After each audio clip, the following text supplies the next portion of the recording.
62번 버스의 마지막 종점. 병실 창문으로 햇살이 비스듬히 들어오는 오후 2시였다. 이강복은 눈을 반쯤 떴다. 천장 타일이 50개다. 퇴원하면 세지 않아도 될 텐데 어차피 퇴원은 없다는 것을 그는 이미 알고 있었다. 폐에 자리 잡은 것이 3년째다. 처음엔 그저 기침이었다. 버스 매연이 50년 동안 폐에 쌓인 거려니 했다. 그러다 어느 날 피가 나왔다. 그것도 아침밥 먹다가. 그래서 병원에 왔고, 그래서 지금 이 침대에 있다. 이강복은 그것도 팔자라고 생각했다. 어차피 먼저 간 정자한테도 가야 하는데 그게 늦어지는 것뿐이다. 그는 다시 눈을 감으려 했다. 그때였다. 병실 문이 열렸다. 발소리가 달랐다. 이강복은 자신도 모르게 눈을 떴다. 38년 동안 새벽 4시에 버스 차고지로 출근하며 갈고 닦은 청각이었다. 낯선 발소리. 그런데 왜 심장이 쿵 했는가? 문 앞에 남자가 서 있었다.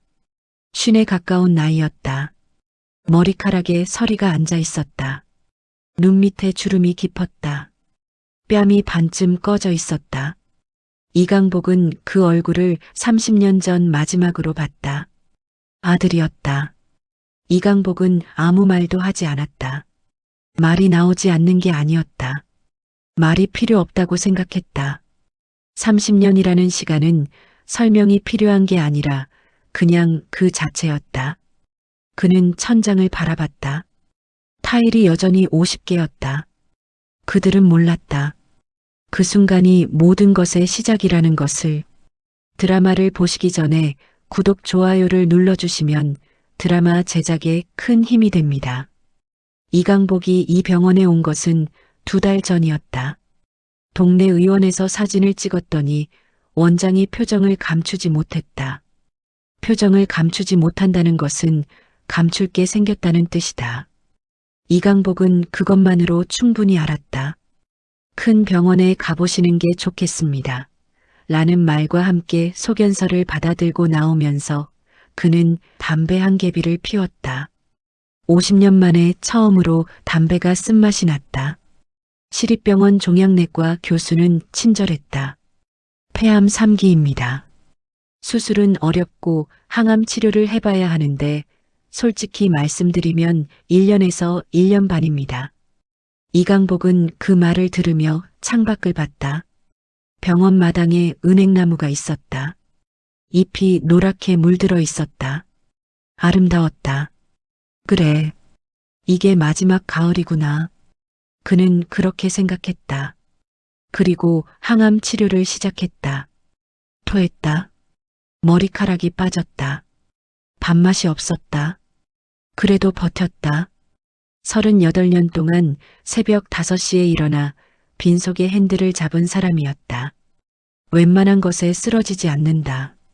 병원 6인실에서 처음엔 낯선 사람들과 지냈다. 담담했다. 이강복에게 찾아오는 사람은 한 명이었다. 박순자. 이정자와 40년을 붙어 살다시피 한 친구였다. 정자가 가고 나서도 일주일에 2번씩 찾아왔다. 죽을 써오고 빨래를 챙겨가고 병원에서는 영수증을 챙겼다. 그게 다였다. 아들 소식은 없었다. 준혁이 어디 사는지도 몰랐다. 이름이 나온 것은 7년 전 정자가 세상을 떠날 때였다. 부고를 어찌 알았는지 연락이 왔다. 목소리였다. 전화기 속에서 목소리만 들렸다. 아버지, 어머니가 돌아가셨다는 게 사실이에요. 이강복은 대답하지 않았다. 그냥 전화를 끊었다. 장례식장에 준혁은 오지 않았다. 이강복은 그날 이후로 준혁이라는 이름을 입에 담지 않았다. 박순자도 그 이름을 꺼내지 않았다. 그게 둘 사이의 암묵적인 약속 같은 것이었다. 그런데 그날 오후 2시, 이강복이 타일을 세다가 반쯤 졸려 하는데 문이 열렸다. 이강복은 눈을 뜨지 않았다. 순자가 오기엔 이른 시각이었고 간호사는 발소리가 가벼웠다. 그 발소리는 달랐다. 조심스럽고 주저함이 있었다. 뭔가를 결심하고 온 사람의 발소리였다. 이강복은 눈을 뜨지 않은 채 그 발소리가 자신의 침대 쪽으로 천천히 다가오는 것을 들었다. 멈췄다. 이강복은 그제야 눈을 열었다. 아버지. 목소리가 떨렸다. 이강복은 그 목소리를 30년 만에 들었다. 35살 버스 기사의 아들로 태어나 25에 나간 아이. 그 아이의 목소리였다. 지금은 50이 가까운 얼굴을 하고 서 있었다. 눈이 빨갰다. 손이 약간 떨렸다. 들고 온 과일 봉지가 흔들렸다. 이강복은 한참을 바라봤다. 아무 말도 하지 않았다. 천장을 보지도 않았다. 그냥 그 얼굴을 봤다. 정자 닮은 눈, 이강복을 닮은 코, 세월이 그 얼굴 위에 지나간 흔적. 늙었구나. 이강복은 그렇게 생각했다. 소리내서 말하지 않았다. 준혁이 말했다. 아버지, 저 왔습니다. 이강복은 천천히 고개를 끄덕였다. 그것뿐이었다. 그리고 다시 눈을 감았다. 준혁은 한참 그 자리에 서 있었다. 과일 봉지를 내려놓을 곳을 찾는 것 같았다. 침대 옆 협탁에 조심스럽게 내려놓는 소리가 들렸다. 의자 끄는 소리가 났다. 그리고 조용해졌다. 이강복은 눈을 감은 채 생각했다. 30년. 30년이 지나서 왔구나. 그 사이에 정자가 갔고, 그 사이에 내 머리카락이 다 빠졌고, 그 사이에 버스 노선도 2번이나 바뀌었고, 그 사이에 나는 이 침대에 누웠다. 그래서 왔구나. 이강복은 그 생각을 입 밖으로 내지 않았다. 다 필요 없다고 생각했다. 왜 왔냐고 물어볼 필요도 없었다. 눈을 뜨면 알게 될 것이었다. 아들이 있는 자리에서 눈을 뜨고 있으면 답이 보일 것이었다. 이강복은 그냥 기다리기로 했다. 38년 동안 신호를 기다린 사람이었다. 기다리는 건 잘 알았다. 그날 저녁 준혁은 저녁 8시가 넘어서야 일어났다. 아버지, 저는 이만 가겠습니다. 이강복이 눈을 떴다. 그래. 딱 2글자였다. 준혁은 가방을 들고 나갔다. 복도에서 잠깐 멈추는 소리가 났다. 그리고 발소리가 멀어졌다. 이강복은 천장을 봤다. 타일이 여전히 50개였다. 이상하게 눈이 따가웠다. 사람이 늙으면 눈이 자꾸 건조해진다고 했다. 그래서 눈물이 나오는 거라고. 이강복은 그렇게 생각하기로 했다. 그날 밤 그는 처음으로 정자를 불렀다. 소리 없이. 정자야. 왔다. 그 아이가 왔어. 뭐라고 해야 하나. 창밖에 가로등 불빛이 흔들렸다. 바람이 부는 모양이었다. 대답은 없었다. 이강복은 혼자 웃었다. 어차피 내가 대답해줬으면 내가 여기 있겠나. 그렇게 혼자 밤을 보냈다. 그 다음 날부터 준혁은 매일 병원에 왔다. 아침 10시, 점심시간, 저녁 6시, 시계처럼 정확했다. 죽을 사왔다. 호박죽, 흑임자죽, 잣죽. 매일 달랐다. 과일도 바뀌었다. 오늘은 수박, 내일은 복숭아, 모레는 포도. 간호사들이 지나가다가 한마디씩 했다. 아드님이 오셨네요. 어머, 오늘도 죽 사오셨어요? 아버님, 복도 많으세요. 이강복은 그 말들을 들으며 그냥 고개를 끄덕였다. 준혁은 병실에 오면 침대 옆에 앉아 말을 걸었다. 아버지, 오늘 주사는 어떠셨어요? 많이 힘드셨어요. 죽은 잘 넘어가셨어요. 이강복은 짧게 대답했다. 괜찮다. 먹었다. 어렵지 않다. 준혁도 더 이상 말을 느리지 않았다. 둘 다 말이 없는 부자였다. 아들은 아버지를 닮았다. 이강복이 그 사실을 30년 만에 다시 발견했다. 그러던 사흘째 되던 날이었다. 준혁이 화장실을 다녀오겠다며 자리를 비웠다. 병실에 이강복 혼자였다. 이강복은 반쯤 눈을 뜨고 있었다. 준혁의 가방이 의자 등받이에 걸려 있었다. 그 순간 가방이 스르르 미끄러지며 의자 옆으로 쓰러졌다. 툭 소리가 났다. 뭔가가 가방 입구 밖으로 삐져나왔다. 하얀 종이 봉투였다. 이강복은 그것을 보며 눈을 깜빡였다. 마침 간호사가 바이탈을 체크하러 들어왔다. 간호사는 쓰러진 가방을 보고 집어들다가 삐져나온 봉투를 집었다. 봉투 겉면을 보는 순간 간호사의 동작이 멈췄다. 이강복은 그 표정을 놓치지 않았다. 왜요? 간호사가 말을 못했다. 줘봐요. 이강복이 손을 내밀었다. 간호사가 조심스럽게 건넸다. 봉투 겉면에 이렇게 적혀 있었다. 법무법인 한성 유원장 관련 동의서류 일체. 이강복은 한참 그것을 들여다봤다. 안에 서류를 꺼낼 생각은 하지 않았다. 봉투를 다시 덮었다. 가방을 원래 자리에 올려놨다. 봉투를 그 안에 넣었다. 그리고 눈을 감았다. 간호사가 걱정스러운 목소리로 물었다. 아버님, 괜찮으세요? 이강복이 대답했다. 괜찮습니다. 그 순간 복도에서 준혁의 발소리가 들렸다. 이강복은 아무 일 없던 것처럼 천장을 보고 있었다. 준혁이 들어와 앉았다. 아버지, 뭐 필요한 거 있으세요? 없어. 이강복은 짧게 대답했다. 준혁은 스마트폰을 꺼냈다. 이강복은 반쯤 눈을 내리뜨고 아들을 관찰했다. 스마트폰 화면에 뭔가를 적는 것 같았다. 메모하는 것 같기도 했다. 법무사에게 뭔가를 확인하는 문자 같았다. 이강복은 그냥 눈을 감았다. 그렇구나. 그래서 왔구나. 그런데 이상하게 화가 나지 않았다. 서운하지 않은 건 아니었다. 하지만 화가 나지는 않았다. 사람이 이른이 넘으면 분노보다 이해가 빨라진다. 30년을 끊고 살다가 갑자기 나타난 데는 이유가 있다. 아무 이유 없이 나타나는 사람은 없다. 택시를 몰며 평생 사람 만난 사람이 그걸 모를 리 없었다. 이강복은 그냥 생각했다. 어떻게 할 것이냐. 선택은 내가 하면 된다. 그날 저녁 준혁이 돌아가고 나서 이강복은 순자에게 전화를 했다. 순자야. 응, 오빠. 내일 갈게. 오늘 좀 와줄 수 있어.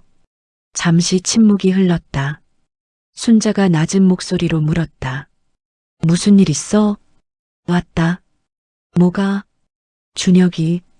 전화기 너머에서 긴 침묵이 흘렀다. 이강복은 그 침묵 속에서 순자가 30년의 기억을 꺼내는 소리를 들었다. 언제? 사흘 됐어. 알겠어. 갈게. 순자의 목소리는 평온했다. 하지만 그 평온함 밑에 무언가가 고여 있다는 것을 이강복은 알았다. 40년을 알고 지낸 사람이었다. 전화를 끊고 이강복은 창밖을 봤다. 병원 마당에 은행나무가 어둠 속에 서 있었다. 낮에는 황금빛이었을 나무가 밤엔 그냥 검은 그림자였다. 이강복은 생각했다. 정자야 순자한테 뭔가 남겨놨다고 했지. 그게 지금 나올 때가 된 것 같다. 그는 몸을 돌려 누웠다. 폐가 조금 아팠다. 항암 치료 부작용이 오늘따라 심한 편이었다. 그래도 잠이 왔다. 오늘은 빨리 왔다. 30년 만에 아들 목소리를 들은 탓인지, 아니면 이제 뭔가 움직이기 시작한 탓인지. 이강복은 그 경계 어딘가에서 눈을 감았다. 박순자가 병원에 도착한 것은 밤 9시였다. 그녀는 병원 건물로 들어서면서도 이마를 찌푸리지 않았다. 병원에 와도 흔들리지 않는 사람이었다. 정자가 떠나던 그날도 영안실에서 제일 마지막까지 자리를 지킨 사람이 순자였다. 나이 70이었지만 걸음이 또렷했다. 손에는 작은 보자기 보따리를 들고 있었다. 6인실 병실이 아니었다. 이강복은 사흘 전에 1인실로 옮겼다.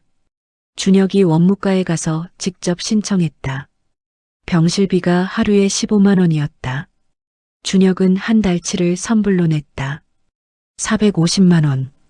이강복은 그 사실을 간호사에게서 전해 들었다. 그리고 생각했다. 450만 원. 그게 30년의 값이라고 생각하는 거냐? 그러나 말하지 않았다. 순자가 병실 문을 열었다. 이강복이 눈을 떴다. 오빠, 왔어. 순자가 들어와 의자를 당겨 앉았다. 이강복의 얼굴을 한참 봤다. 많이 야윈 것 같다. 나이 먹으면 다 그래. 순자가 보따리를 내려놓았다. 뭐야 그게. 죽 써왔어. 저녁은 먹었어? 준혁이가 저녁 먹이고 갔다. 순자가 입을 다물었다. 준혁이라는 이름이 나오자마자 공기가 달라졌다. 이강복이 말했다. 봤어. 가방에서 떨어진 종이. 순자가 글을 봤다. 법무법인 서류야. 유원장 관련. 순자는 아무 말도 하지 않았다. 화는 안 난다. 이강복이 말했다. 그냥 이제 정리를 해야겠다는 생각이 들어. 정리? 어차피 갈 거잖아. 나, 오빠. 순자가 낮은 목소리로 불렀다. 그냥 사실대로 하는 말이야. 겁내서 하는 말 아니야. 이강복이 말했다. 정자가 너한테 뭔가 맡겨놨다고 했잖아. 순자가 조용해졌다. 이강복이 그 침묵을 기다렸다. 그래. 순자가 천천히 말했다. 맡겨놨어. 오래됐어. 그게 뭔지 이제 말해줄 때가 된 것 같아. 순자가 자신의 보따리를 바라봤다. 오늘 가져왔어. 이강복이 눈을 깜빡였다. 오늘 오빠 전화 받고 이제 때가 됐구나 싶었어. 순자가 보따리 매듭을 풀었다. 안에서 나온 것은 편지 봉투 6장이었다. 색이 바랬다. 오래된 것들이었다. 겉면에 각각 숫자가 적혀 있었다. 1, 2, 3, 4, 5 그리고 마지막 하나엔 이렇게 적혀 있었다. 준혁에게. 이강복은 그 봉투들을 바라봤다. 정자가 쓴 거야? 응. 언제? 하나씩 달라. 첫 번째는 20년 전. 마지막은 세상 떠나기 석 달 전. 이강복은 말을 잃었다. 아내가 20년을 편지를 써서 순자에게 맡겨놓은 것이었다. 아들이 돌아오는 날을 위해. 그것도 아들이 모르게. 눈앞에서 그 봉투들이 조금 흔들렸다. 눈물이 차서가 아니었다. 항암 치료로 눈이 자꾸 건조해져서였다. 그렇게 생각하기로 했다. 오빠가 먼저 읽어볼래? 아니면, 아니. 이강복이 잘났다. 그 아이가 읽어야 해. 준혁이가? 응. 순자가 봉투들을 다시 모았다. 이강복이 말했다. 그 전에 한 가지 더 해야 할 것 같아. 뭔데? 유원장. 순자가 글을 봤다. 내 거. 이강복이 말했다. 아들이 유원장 서류 챙겨온 거 알아. 근데 내 유원장은 내가 쓴다. 순자가 잠시 말이 없었다. 그게 맞는 말이지. 공증인 좀 알아봐줘. 믿을 만한 대로. 알았어. 그리고 순자야. 응. 준혁이 내일도 올 거야. 아무것도 티내지 마. 순자가 그를 바라봤다. 오빠는 그걸 알면서도 그 아이 오게 할 거야? 이강복이 천천히 대답했다. 봐야지. 그 아이가 어떤 사람이 됐는지. 30년이 지났어. 그 사이에 뭔 일이 있었는지도 모르고. 이강복은 창밖을 봤다. 어차피 정자 편지도 읽어야 하고. 순자가 천천히 고개를 끄덕였다. 그날 밤 순자가 돌아간 뒤 이강복은 오래도록 잠을 이루지 못했다. 정자가 20년 동안 편지를 썼다. 아들이 돌아오는 날을 기다리며 당신은 알고 있었구나. 언젠가는 이 아이가 돌아올 거라는 걸. 나는 믿지 않았는데. 이강복은 눈을 감았다. 정자의 목소리가 들리는 것 같았다. 기다려봐요. 우리 준혁이는 결국 올 거예요. 그 목소리가 귓가에 맴돌다가 새벽이 되어서야 사라졌다. 그때쯤 이강복은 잠이 들었다. 준혁이 그날도 아침 10시에 왔다. 이강복은 이미 세면을 마치고 침대에 반쯤 앉아 있었다. 준혁이 들어서며 눈이 조금 커졌다. 의자에 순자가 먼저 앉아 있었기 때문이었다. 아, 안녕하세요. 준혁이 어색하게 인사했다. 순자가 고개를 들었다. 그녀의 눈빛은 따뜻하지 않았다. 차갑지도 않았다. 그냥 묵직했다. 준혁이구나. 네. 저 이준혁입니다. 알아. 마지막으로 봤을 때 25이었는데 준혁이 말문이 막혔다. 순자가 말했다. 박순자야. 네 어머니 친구. 준혁이 고개를 숙였다. 어머니 장례 때 못 와서 죄송합니다. 순자는 대답하지 않았다. 그 침묵이 어떤 말보다 무거웠다. 이강복이 끼어들었다. 거기 앉아라. 준혁이 순자 맞은편 의자를 끌어당겼다. 셋이 삼각형으로 앉은 모양새가 됐다. 한참 동안 아무도 말을 하지 않았다. 이강복이 입을 열었다. 순자야, 그거 꺼내줘. 순자가 자신의 가방에서 보자기를 꺼냈다. 준혁이 그것을 바라봤다. 보자기를 펼치자 편지 봉투들이 나왔다. 이게... 준혁이 말을 잇지 못했다. 겉면의 숫자들을 봤다. 그리고 마지막 봉투의 글씨를 봤다. 준혁에게 그 손글씨를 알아보는데 3초가 걸렸다. 어머니 글씨였다. 준혁의 얼굴이 하얗게 변했다. 어머니가, 네 어머니가 20년 동안 쓴 거다. 이강복이 말했다. 언제 오는지 모르니까. 그래서 순자한테 맡겨놨어.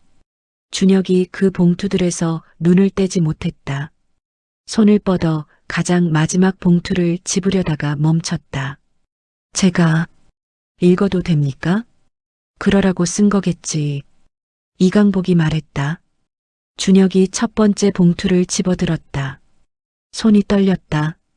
봉투를 뜯었다. 종이를 펼쳤다. 이강복도 순자도 말을 하지 않았다. 준혁이 편지를 읽기 시작했다. 소리 없이 읽었다. 읽으면서 입술이 움직였다. 조금씩. 세 번째 봉투를 읽을 때쯤 준혁의 눈에 물기가 맺혔다. 다섯 번째를 읽을 때 눈물이 흘렀다. 닦지 않았다. 마지막 봉투를 다 읽었을 때 준혁은 한참 동안 고개를 들지 못했다. 이강복은 그 모습을 봤다. 아들의 등이 조금 떨렸다. 소리 없이 울고 있었다. 이강복은 눈을 창밖으로 돌렸다.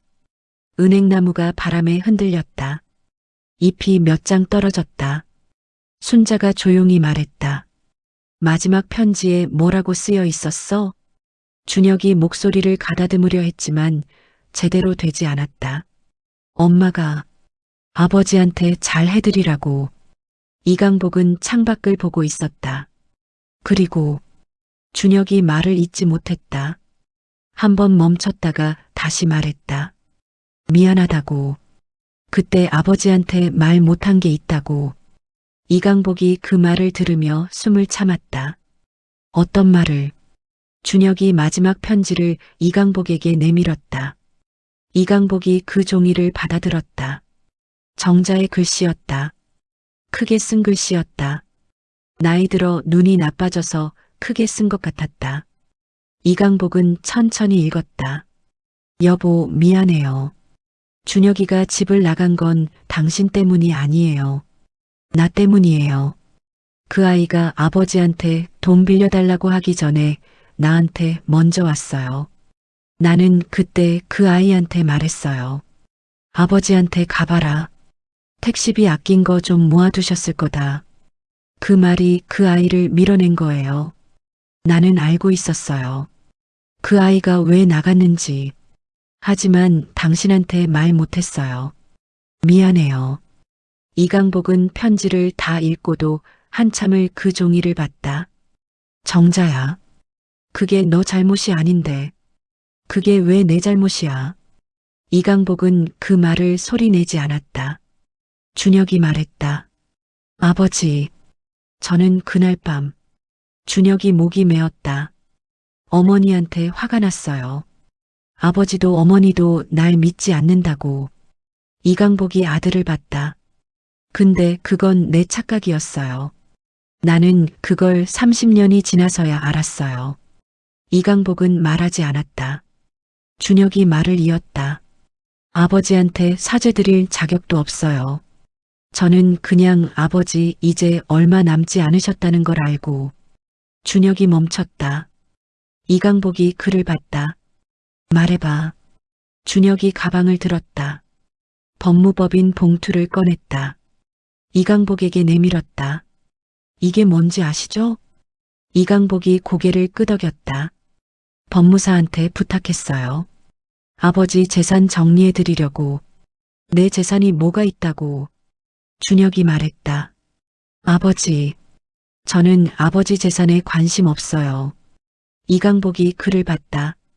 준혁이 봉투를 뒤집었다. 봉투 뒷면에 뭔가가 더 있었다. 그것은 서류가 아니었다. 명세서였다. 이강복의 이름으로 된 통장 내역이었다. 매달 50만 원씩 꼬박꼬박 들어온 기록이 있었다. 30년 동안. 이강복이 그 명세서를 봤다. 이게 무슨... 제가 했어요. 준혁이 말했다. 집 나간 뒤에 장사가 좀 됐어요. 그때부터 매달 넣었어요. 이강복은 말을 하지 못했다. 아버지가 모르시게 다른 이름으로 계좌 만들었어요. 아버지 사망 후에 자동 이체되게 설정했는데 그게 지금까지 됐을 거예요. 이강복은 그 명세서를 손에서 내려놓지 못했다. 30년, 월 50만 원, 2160만 원이 넘었다. 알고 있었냐? 내가 왜 이걸 몰랐지? 순자가 말했다. 그 통장, 정자가 알고 있었어. 이강복이 순자를 봤다. 매달 들어온 거 알고 있었어. 오빠한테 말 안 한 거야. 이강복은 눈을 감았다. 정자가 알고 있었다. 그리고 말하지 않았다. 아들이 보낸 돈이라는 것도 알면서 말하지 않았다. 그러면서도 편지를 썼다. 아들이 돌아오는 날을 기다리며. 이강복은 눈을 뜨지 않고 말했다. 준혁아, 내 아버지. 그 유언장 서류. 오해한 거 맞다. 준혁이 조용히 있었다. 나도 오해했어. 이강복이 말했다. 근데 인제됐다. 그 말이 병실 안에 잠시 머물렀다. 순자가 눈을 훔쳤다. 준혁이 고개를 떨궜다. 이강복은 다시 창밖을 봤다. 은행나무. 잎이 반쯤 남아 있었다. 아직 다 지지 않았다. 조금 더 있다. 그래. 조금 더 있어. 그러나 이틀이 지났을 때였다. 아침 일찍 준혁이 아니라 낯선 여자가 병실 문을 두드렸다. 40대 초반이었다. 단정하게 차려입었지만 눈밑이 어두웠다. 잠을 제대로 못 잔 사람 같았다. 이강복이 눈을 떴다. 누구요? 여자가 들어서며 꾸벅 인사했다. 안녕하세요. 저는 이준혁의 아내입니다. 이강복이 그 여자를 봤다. 아들 아내. 며느리라는 것을 평생 상상해 본 적이 없었다. 들어오세요. 여자가 들어와 섰다. 손에 무언가를 들고 있었다. 봉투였다. 두꺼운 서류 봉투였다. 이강복이 봤다. 저는 김지수라고 합니다. 지수가 말했다. 남편은 모르게 왔습니다. 이강복이 조용히 물었다. 왜? 지수가 그를 바라봤다. 눈빛이 흔들리지 않았다. 아버님, 저는 지금 남편을 배신하러 온 게 아닙니다. 이강복이 듣고 있었다. 남편이 아버님께 솔직하게 못 말한 게 있어서요. 말해봐요. 지수가 봉투를 내밀었다. 이강복이 받아 열었다. 안에 서류가 여러 장 있었다. 맨 위에 있는 서류를 봤다. 이강복의 눈이 서류 위에서 멈췄다. 차압 통지서였다. 발신인은 채권 추심업체였다. 수신인은 이준혁. 이강복이 서류를 들고 천천히 내려 읽었다. 채무 금액 3억 2천만 원. 이행 기한 2025년 11월 31일. 이강복은 서류를 다 읽고 무릎 위에 내려놓았다. 이게 남편이 15년 전에 사업이 한 번 망했어요. 지수가 말했다. 그때 빌린 돈을 아직 다 못 갚았어요. 연장하고 연장하다가 이번 달로 기한이 끝났어요. 이강복이 지수를 봤다. 그래서 아버님한테 온 거예요. 혹시 도움이 될까 싶어서.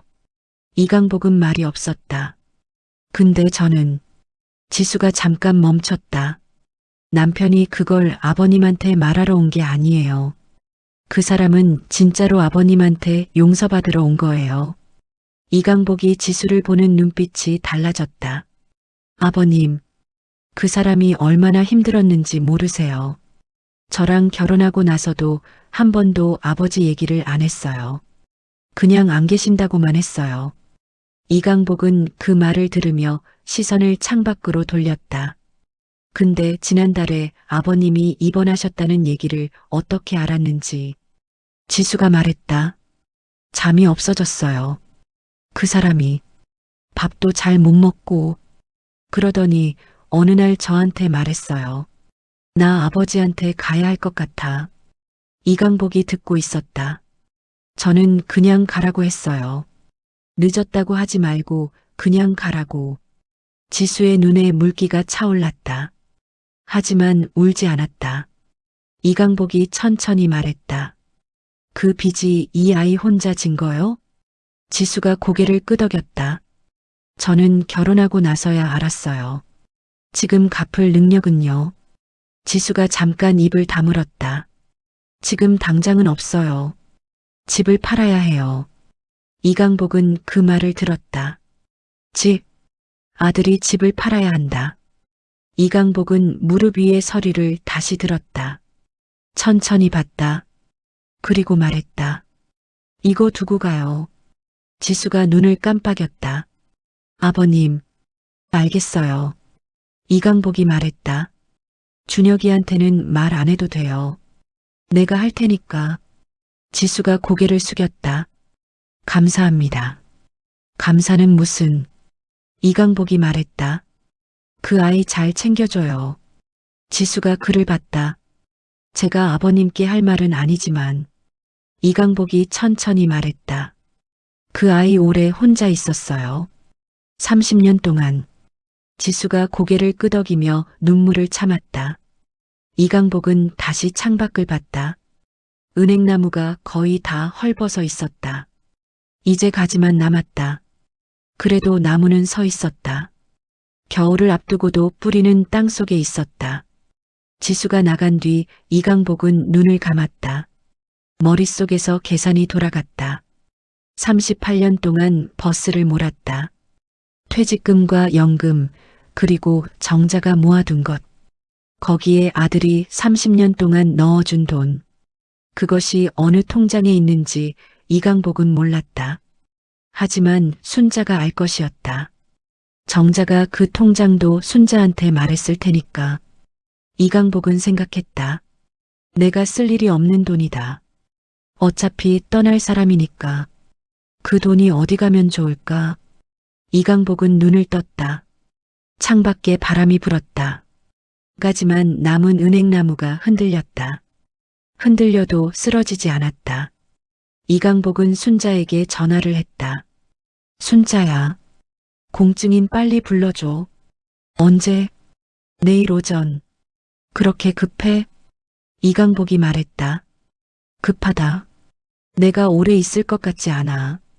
순자가 잠시 침묵하다 말했다. 알겠어. 내일 9시에 불러놓을게. 전화를 끊고 이강복은 서류를 다시 봤다. 3억 2천만 원. 30년이 이만큼의 빚을 만들었구나. 이강복은 서류를 침대 옆 서랍 안에 넣었다. 그리고 눈을 감았다. 그날 밤 꿈에 정자가 나왔다. 말이 없었다. 그냥 웃고 있었다. 이강복은 꿈속에서도 알았다. 정자가 다 알고 있었다는 것을, 그래서 웃는 것이라는 것을, 그래서 이강복도 웃었다. 꿈속에서 다음 날 아침 9시 병실에 공증인이 왔다. 서류 가방을 든 50대 초반의 남자였다. 순자가 데려왔다. 이강복은 침대에서 상체를 최대한 세웠다. 어서 오세요. 공증인이 인사하고 앉았다. 어떻게 도와드릴까요?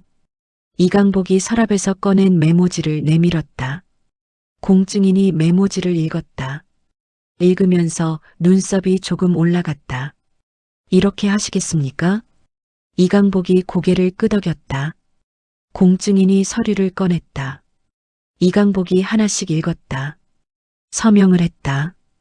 도장을 찍었다. 순자가 증인으로 서명했다. 그렇게 30분이 걸렸다. 공증인이 서류를 챙겼다. 일주일 내에 공증 완료 통보 드리겠습니다. 이강복이 고개를 끄덕였다.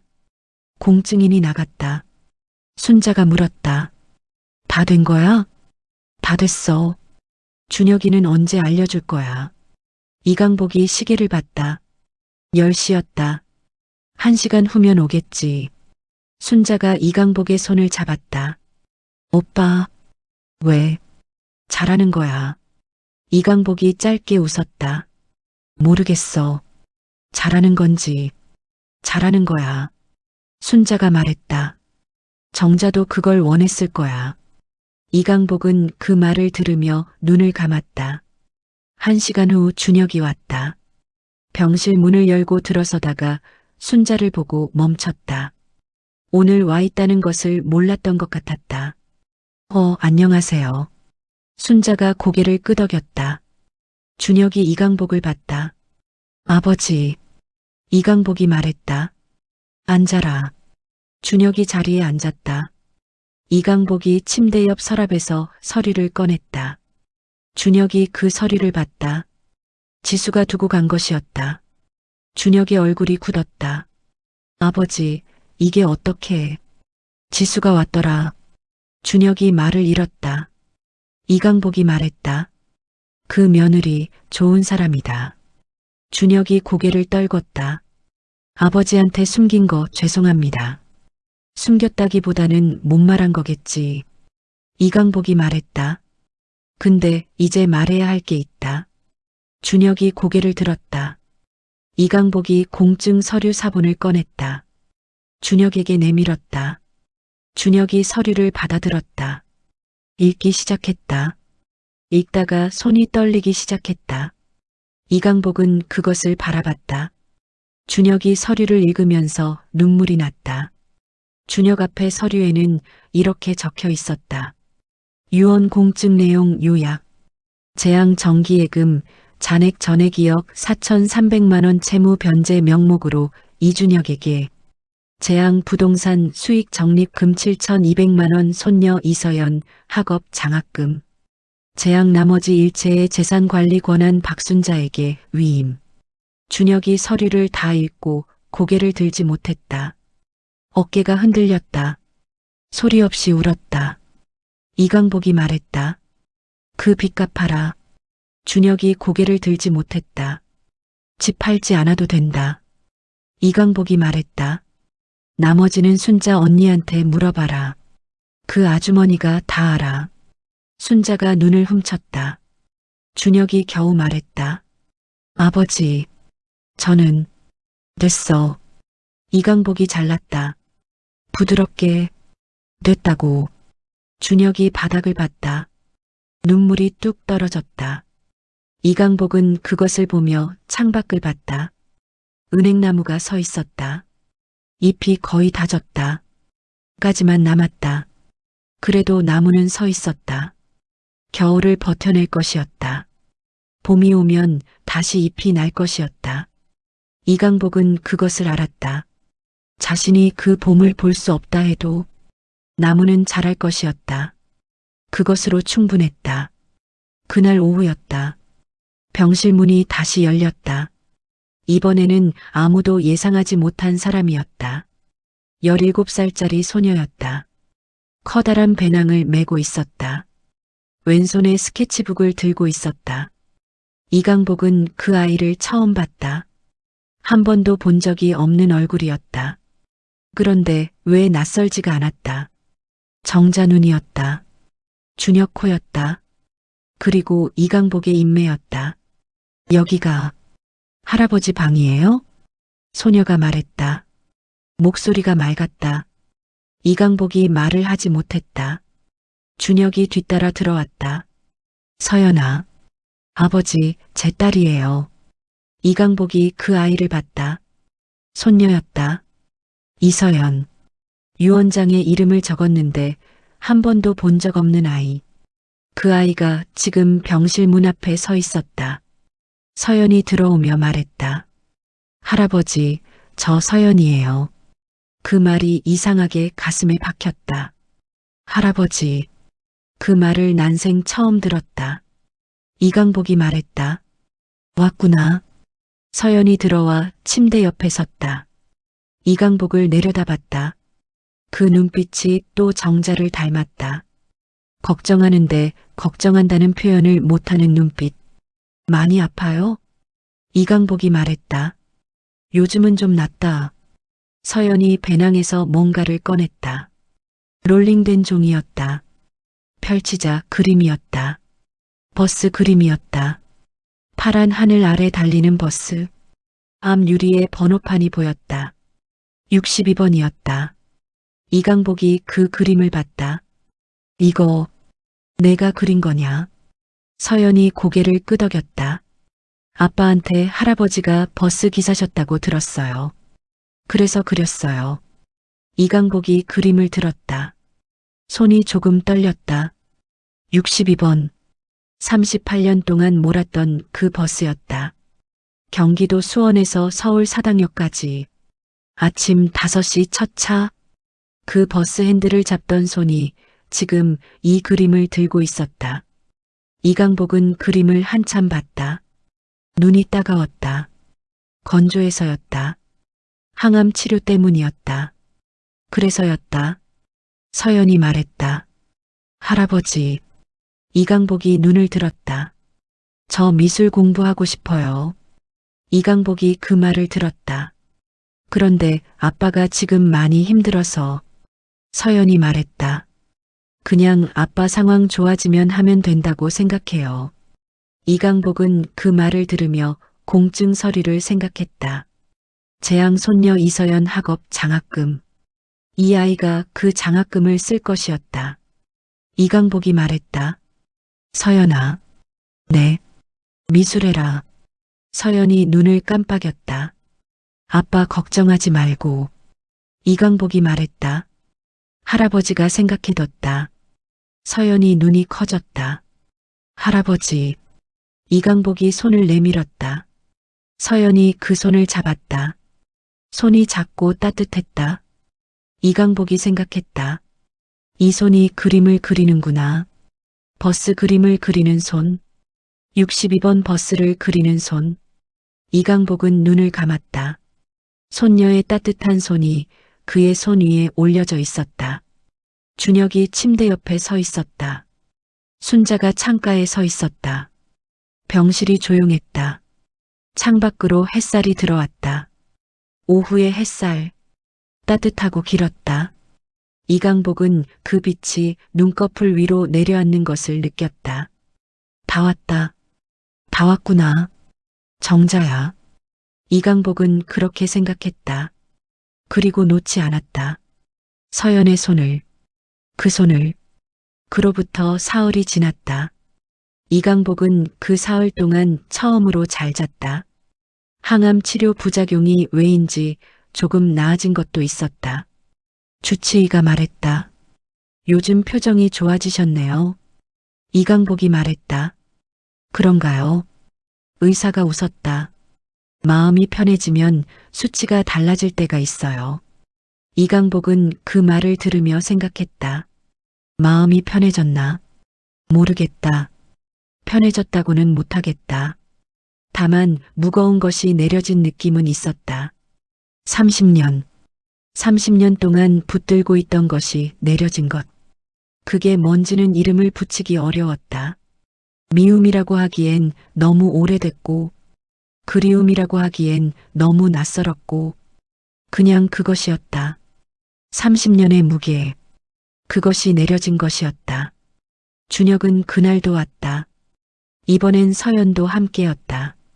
서연은 올 때마다 스케치북을 들고 왔다. 병실에 앉아서 이강복을 그렸다. 이강복이 말했다. 나 그려봤자 볼품없다. 서연이 말했다. 할아버지가 제일 그리기 좋아요. 얼굴에 이야기가 많아서요. 이강복이 웃었다.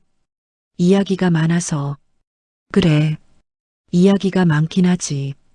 서연이 그림을 그리는 동안 준혁이 옆에 앉아 말을 했다. 많지는 않았다. 짧은 말들이었다. 그때 집 나가고 처음 한 일이 노점이었어요. 과일 팔았어요. 이강복이 들었다. 아버지 생각이 났어요. 신호 기다리면서 아버지가 사다 주던 복숭아. 이강복이 창밖을 봤다. 은행나무에 새 가지가 맺히기 시작했는지 아니면 그냥 바람에 흔들리는 것인지 그때는 아버지한테 전화도 못했어요. 전화하면 돌아올 것 같아서. 이강복이 고개를 끄덕였다. 다시는 안 돌아온다고 결심했으니까. 그래서 안 왔구나. 이강복이 말했다. 결심이 무서운 거야. 한 번 하면. 준혁이 고개를 떨궜다. 아버지 저를. 됐다. 이강복이 말했다. 다 됐다고 했잖아. 준혁이 말을 잇지 못했다. 이강복이 말을 이었다. 그래도 한 가지는 말할게. 준혁이 고개를 들었다. 그때 너 내보냈을 때. 이강복이 말했다. 나도 그게 잘못된 거 알았어. 준혁이 그를 봤다. 아들한테 돈 없다고 하는 아버지가 어딨냐. 빌려주지는 못할 망정. 이강복이 말했다. 나도 무서웠던 거야. 그냥 내가 실패할까봐. 준혁이 눈을 깜빡였다. 그게 그렇게 됐어. 이강복이 말했다. 그러니까 됐다. 둘이 한참 말이 없었다. 서연이 그 사이에도 스케치북을 긁었다. 그 소리가 병실에 가득했다. 이강복은 그 소리를 들으며 생각했다. 38년 동안 버스를 몰았다. 새벽 5시부터 밤 11시까지. 비 오는 날도 눈 오는 날도. 그 시간 동안 얼마나 많은 사람을 태웠는지 몰랐다. 62번 버스. 수원에서 사당역까지. 사람들이 타고 내렸다. 저마다 어딘가로 갔다. 이강복은 그들을 데려다 줬다. 목적지까지. 그리고 다시 돌아와서 또 태웠다. 그게 38년이었다. 누군가를 데려다 주는 일. 그게 이강복의 인생이었다. 그리고 이제 이강복이 생각했다. 나는 어디로 가는 건가? 종점이 어디인지 알 수가 없었다. 하지만 이상하게 무섭지 않았다. 종점에 가면 내리면 됐다. 그리고 거기서 정자를 만나면 됐다. 그게 다였다. 다음 날 아침이었다. 이강복이 눈을 떴을 때 창밖이 밝았다. 이른 아침의 빛이었다. 붉고 조용한 빛. 그는 몸을 일으켰다. 준혁에게 전화했다. 병원 옥상 올라가고 싶다. 준혁이 말했다. 제가 모시겠습니다. 1시간 뒤 이강복은 휠체어에 앉아 병원 옥상으로 올라갔다. 준혁이 밀었다. 서연이 옆에서 걸었다. 순자가 뒤에서 따라왔다. 옥상은 거의 아무도 없었다. 이른 아침이어서였다. 동쪽 하늘이 붉었다. 해가 뜨려 하고 있었다. 이강복이 그것을 봤다. 오래됐다. 일출을 이렇게 바라본 게 새벽 5시에 출근할 때는 해가 뜨는 걸 볼 여유가 없었다. 핸들 잡고 가야 했으니까. 이제는 다르다. 이강복은 그 빛을 봤다. 서연이 옆에서 스케치북을 꺼냈다. 그리기 시작했다. 이강복이 말했다. 서연아. 네. 할아버지가 노선도 하나 가르쳐 줄까? 서연이 고개를 들었다. 이강복이 말했다. 62번 버스?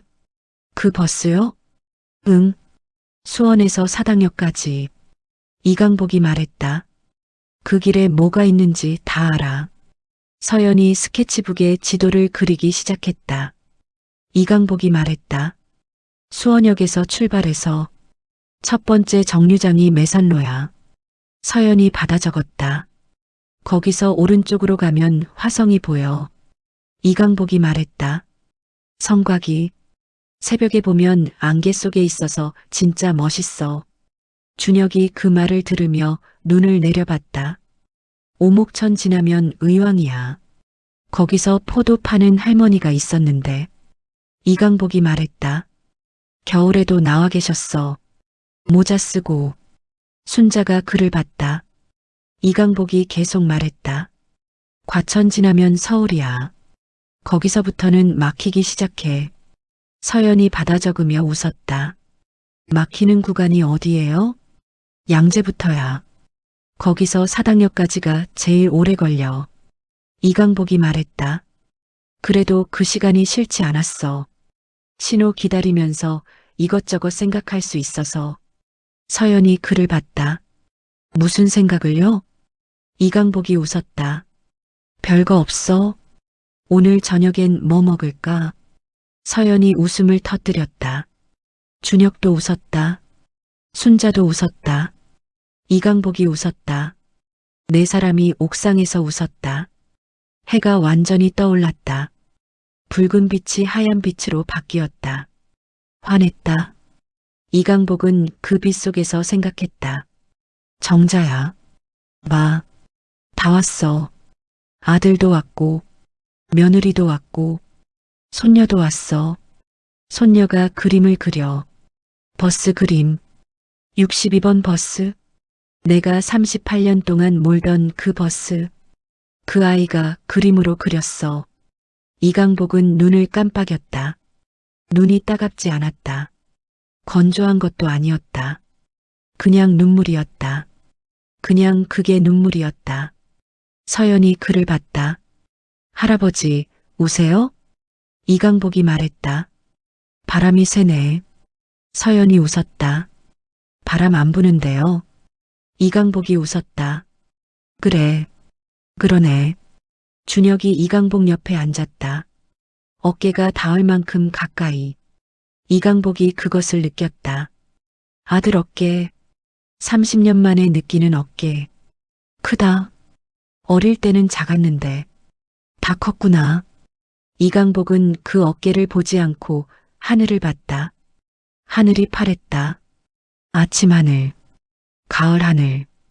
이강복의 마지막 가을 하늘. 그래도 아름다웠다. 그게 다였다. 그걸로 충분했다. 이강복은 눈을 감았다. 햇살이 눈꺼풀에 내려앉았다. 따뜻했다. 서연의 연필 소리가 들렸다. 스케치북에 지도가 그려지고 있었다. 62번 버스의 노선도. 수원역에서 사당역까지. 그 길이 종이 위에 이어지고 있었다. 이강복은 그것을 느끼며 생각했다. 그래. 이게 종점이 아니다. 이어지는 것이다. 다음 사람이 탈 것이다. 버스는 계속 달릴 것이다. 그 생각이 이강복의 마음에 자리를 잡았다. 조용히, 따뜻하게, 해가 더 높이 떴다. 병원 마당의 은행나무가 빛을 받았다. 잎이 없었지만 뿌리는 있었다. 그 뿌리에서 봄이 오면 새 잎이 날 것이었다. 이강복은 그것을 알았다. 알면서 눈을 감았다. 손녀의 연필 소리, 아들의 숨소리, 순자의 기도 소리, 그리고 햇살, 모두 이강복 곁에 있었다. 62번 버스는 오늘도 달린다. 새벽 5시 첫 차. 수원역에서 사당역까지 누군가를 태우고 누군가를 내려주면서 종점은 끝이 아니다. 다시 출발하는 곳이다. 이강복은 그것을 알면서 눈을 감았다. 그걸로 충분했다. 그걸로 충분한 하루였다. 여러분의 따뜻한 댓글이 이 드라마를 만든 모든 분들에게 큰 힘이 됩니다. 드라마 속 인물들에게 한 말씀씩 남겨주시면 여러분의 의견을 다음 드라마에 반영하겠습니다. 구독과 좋아요, 따뜻한 댓글로 함께 해주세요.